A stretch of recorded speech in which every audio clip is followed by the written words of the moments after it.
Salut à tous et bienvenue sur la chaîne YouTube de Custom Rider. Aujourd'hui on se retrouve pour une nouvelle vidéo qui fait suite à la dernière partie du toit ouvrant où je vais tout vous expliquer, tout ce qui s'est passé. Alors, pour faire simple, donc je devais changer le toit ouvrant sur cette Audi 80 en raison du fait qu'il était endommagé, qu'il avait des énormes fuites. Donc ici nous avons le nouveau toit ouvrant, mais avant de s'attarder là-dessus, je vais vous présenter l'ancien qui est encore là. Calculez pas, il y a quelques affaires à moi, genre mon cric et ma chaise. Ça, c'est pour le nouveau toit ouvrant, j'y reviendrai un peu plus tard. Et ça, c'est donc l'ancien.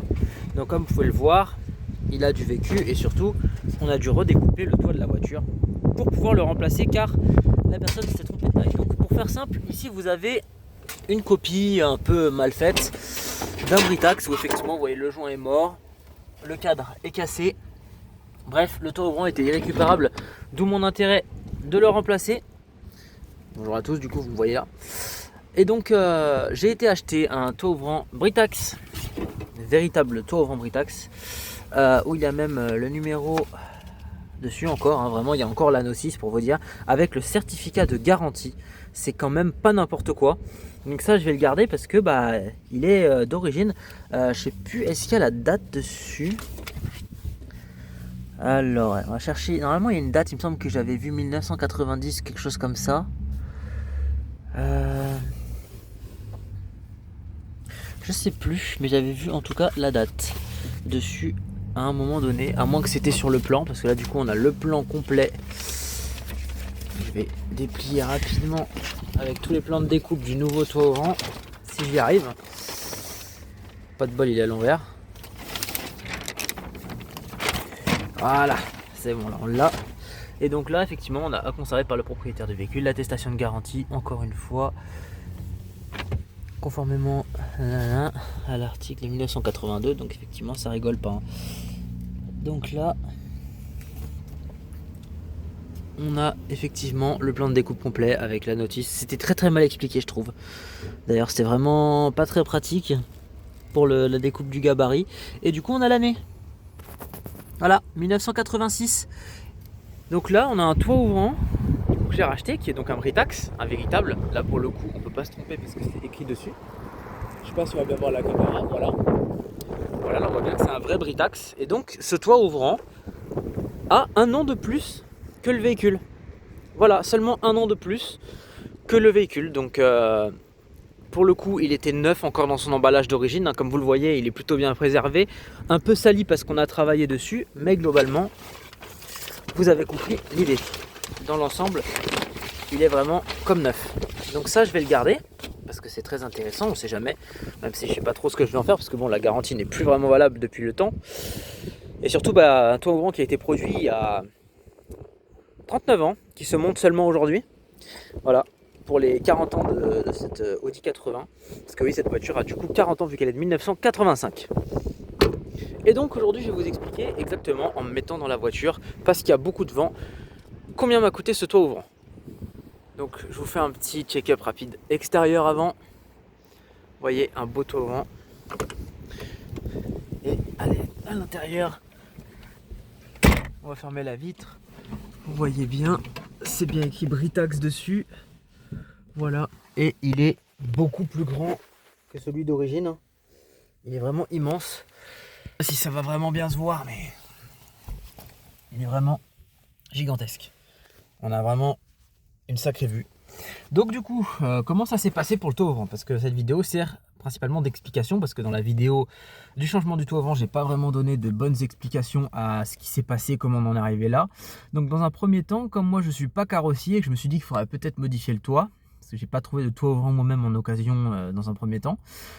Je suis allé faire appel à un carrossier qui m'a fait un devis de presque 1800 € pour remplacer un toit ouvrant. J'avais bien précisé, donc avec plein de photos de l'ancien toit, avec toutes les mesures intérieures, extérieures, avec le mètre, pour être sûr qu'il puisse pas se tromper, tout en photo, bref. Et j'avais précisé que je voulais reprendre un toit ouvrant manuel, comme celui d'origine, afin de garder le charme d'origine du véhicule, logique. Je voulais pas installer un toit ouvrant électrique, repasser un faisceau, et devoir faire un bouton déporté quelque part, ça aurait fait con.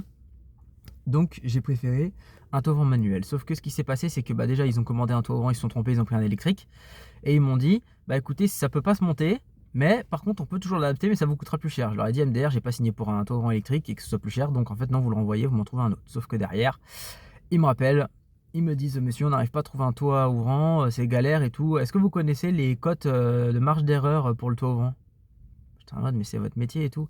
Je leur ai dit, je vous ai envoyé toutes les mesures. Et ils me disent, ah, mais on a perdu le dossier. Putain. Vraiment, ça manque le sérieux de l'entreprise. Bon, je vais pas donner le nom parce qu'apparemment, aujourd'hui, critiquer une entreprise sur ses prestations, pour certains, ça peut valoir un procès. Donc, je vais pas donner le nom de l'entreprise. Mais bref, encore un professionnel de plus avec lequel j'ai des litiges vraiment débiles. Ça n'arrête pas. C'est pour ça que je préfère faire tout moi-même au final. La preuve en est encore aujourd'hui. J'ai été juste avec un ami. D'ailleurs, n'hésitez pas à le suivre, Jojo le taxi sur Instagram, qui vraiment est un chef. Il a des projets qui sont des pépites. Il est très bon dans ce qu'il fait, que ce soit en méca ou en carrosserie. Il est vraiment très très bon. N'hésitez pas à le suivre. Et donc, pour en revenir à partir de là, quand je lui explique ça, mon pote, il me dit, mais c'est beaucoup trop cher pour ce que c'est. En plus, ils te prennent pour un con. Ils font que de la merde. Donc, il m'a dit, écoute, viens, on cherche un toit ouvrant d'occasion. Et si jamais on trouve, eh bien, tu viens chez moi et on se le remplace. Alors du coup, au bout de 2 heures de recherche à peu près, il finit par réussir à en trouver un. Le toit ouvrant, un Britax, vraiment le type de toit ouvrant qu'on avait d'origine sur les véhicules d'époque. Et donc, à partir de là, les mesures, je vois que dans les commentaires, elles correspondent nickel. Ça correspond très bien aux mesures que j'ai sur mon toit ouvrant actuel. Donc je vais chercher le toit ouvrant. Je fais 2 heures de route pour aller le chercher quasiment. Et en fait, je me rends compte après que les dimensions sont pas les bonnes. Le mec s'est trompé de genre 5 cm de chaque côté au niveau des tailles. Donc obligé de faire des énormes découpes dans le toit, à l'avant surtout, plus qu'à l'arrière. Parce qu'en fait, à l'arrière, on a un renfort sur la voiture qui est juste là. Donc on pouvait pas trop se permettre, voilà, il est là. On pouvait pas trop se permettre de découper en arrière parce qu'on a un renfort qui est là, alors qu'à l'avant, il est plutôt par ici. Donc on avait beaucoup plus de marge parce que mon toit avant, il arrivait vraiment à là avant. Il arrive vraiment par là. C'était beaucoup plus petit. Et donc, on a dû refaire des grosses découpes. Johan, il a réussi à faire des grosses découpes avec. Pour adapter la vitre.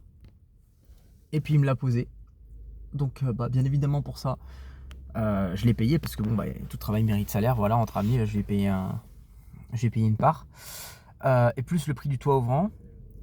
Et donc pour un chantier pareil, parce qu'à la base le carrossier ne comptait pas découper le toit de ma voiture, ce qui est un peu bête quand ils sont carrossiers puisqu'ils peuvent le faire, parce qu'à l'époque ça se faisait. À l'époque, les carrossiers découpaient les toits des voitures comme ça, vu que c'est juste de la tôle. La tôle elle est très fine, elle fait à peu près ça en épaisseur à peine. C'est très très fin. Et comme il n'y a pas de renfort en plus à ce niveau-là, du coup c'est facile de découper sans risquer d'abîmer la voiture ou même de nuire au comportement de la caisse, puisqu'il n'y a pas de renfort ici. Et donc, comme ils n'ont pas voulu découper, lui, il me l'a fait. Et résultat, on est à 750 € au final. Donc, on économise un peu plus de 1000 balles sur la facture, ce qui est vraiment pas négligeable. Surtout qu'au final, ça m'aura pris beaucoup moins de soucis. Puisque au lieu de galérer encore à chercher un toit ouvrant, je suis sûr qu'aujourd'hui, ce serait toujours pas fini avec le carrossier. J'aurais toujours pas de date, ça aurait été la merde. Et bien là, maintenant, j'ai un toit ouvrant qui est fonctionnel et qui ne fuit pas. Et le système est beaucoup plus intuitif. Et donc là, vous avez un cran, premier cran qui permet de l'ouvrir vraiment très légèrement. Bon, je sais pas si c'est une bonne idée de l'ouvrir parce que j'ai lavé la voiture hier du coup, parce qu'elle était vraiment dégueulasse. Et donc là, en fait, vous poussez là-dessus, voilà, vous tirez sur le petit loquet vert et vous pouvez choisir la position de votre choix. Voilà, et ensuite ça se bloque. Voilà, là je peux le lever encore, comme ça, voilà. Et là on a un toit ouvrant qui est pas mal ouvert, effectivement, comme je l'avais dit. Si on pousse là-dessus, bon, je vais éviter de le faire pour pas mettre trop de pression dessus vu que la colle elle a qu'une journée. Voilà, même pas 2 jours quoi. Si vous poussez là-dessus, en fait ça va décrocher ici. Voilà. Et votre toit ouvrant du coup ici se décrochera. Et comme là ici les loquets sont juste enclenchés à l'intérieur et que ça écrase la vitre comme ça, c'est vraiment les toits ouvrants de la POC, on appelait ça des verrues, c'est pas par hasard. Et bien après vous enlevez la vitre carrément. Ce qui veut dire que vous pouvez prendre la vitre, la mettre, je sais pas, dans votre coffre, chez vous, n'importe où, et puis vous roulez, et puis vous passez la tête par le toit ouvrant. C'est des trucs assez marrants d'époque quand même, c'est assez comique. Donc voilà. Et là, pareil, pour le refermer, on tire sur le loquet, et hop, on le referme. Tout simplement. Voilà, donc il y a aussi une grosse redécoupe qui a été à faire, parce qu'évidemment, le ciel de toit, il est pris dedans. Donc forcément, c'est un truc à prendre en compte. Parce que fallait refaire une découpe complète de ça, parce que ça dépassait de partout. Et puis poser la garniture intérieure du coup qui permet de ne pas voir l'armature. Et franchement il a fait ça proprement. Donc voilà, maintenant vous savez globalement ce qu'il en est pour le toit ouvrant. Que globalement on peut pas trop faire confiance au carrossier aujourd'hui, à moins que vous ayez de la chance d'avoir un très bon carrossier.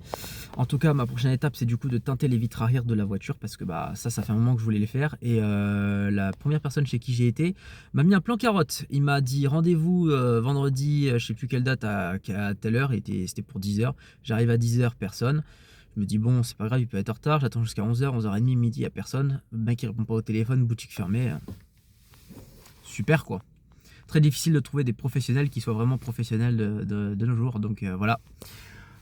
C'est donc à peu près tout pour ce toit ouvrant. Maintenant vous savez exactement ce qu'il en est. Et les toits ouvrants vous pouvez adapter aussi sur une Audi 80 si jamais vous en avez besoin. Globalement c'est à peu près la même chose sur les Golf 2 de l'époque. Mais en gros voilà, les toits ouvrants Britax vraiment d'origine comme ça, d'origine constructeur, qui s'adaptaient très bien. Je sais qu'il y a eu d'autres marques qui ont fait ça, mais la marque que j'avais avant était vraiment pourrie quoi. Et en plus il était cassé, donc vraiment ça n'arrangeait rien. Et donc là, je suis content d'avoir enfin un vrai bon toit ouvrant, un truc très qualitatif. Sur ce, merci beaucoup d'avoir regardé la vidéo et d'avoir suivi cette étape du toit ouvrant qui était très longue et très compliquée, parce que ça aurait dû être fini fin septembre, début octobre. Nous sommes le 2 novembre et c'est seulement terminé hier, du coup le 1er novembre, définitivement.